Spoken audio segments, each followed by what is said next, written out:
Phantom Thread is the newest film from one of the best living directors, Paul Thomas Anderson. This is his best since 2007's There Will Be Blood, but doesn't quite reach the heights of that film. Anderson serves as director and an uncredited DP. The film was shot on 35mm and they intentionally went for a grainy image. Phantom Thread looks very good but lacks the breathtaking shots and dramatic heft of his best films like There Will Be Blood and Boogie Nights. It's more accessible than Anderson's two previous movies, The Master and Inherent Vice, and has a tighter focus. Most of the talk regarding this film will be centered on Daniel Day-Lewis's final performance as fashion designer Reynolds Woodcock, which is certainly deserved, as of course he does an excellent job as always. It's definitely less showy than his last collaboration with Anderson in There Will Be Blood, but he clearly deserves the Oscar nomination he'll almost certainly get. I'll need some more time to process, but right now I don't know that he would deserve a win, and I might give a slight edge to Oldman for Darkest Hour. It will probably be overlooked, but the rest of the cast is also fantastic, including Lesley Manville as Woodcock's sister and Vicky Krieps as his lover, both of whom give nuanced performances and hold their own with Lewis. The plot isn't that compelling, and Phantom Thread is way more of a character study than a story-driven film. It's a bit dry at the beginning, but lightens up eventually, and there is a surprising amount of levity here and there. I wasn't sure what to expect going in due to the mysterious marketing, and it takes a while to really see where this film is going.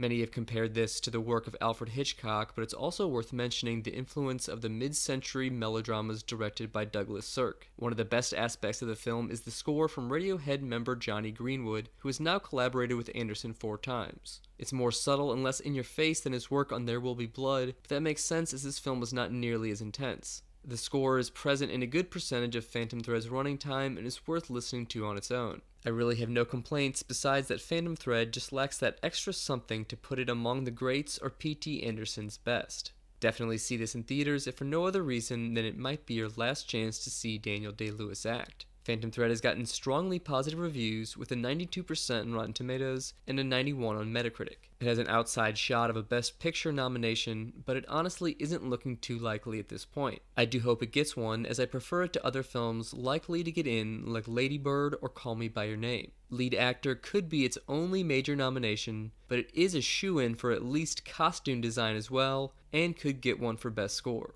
That'll be all for this review. Please don't forget to subscribe, and thanks for watching.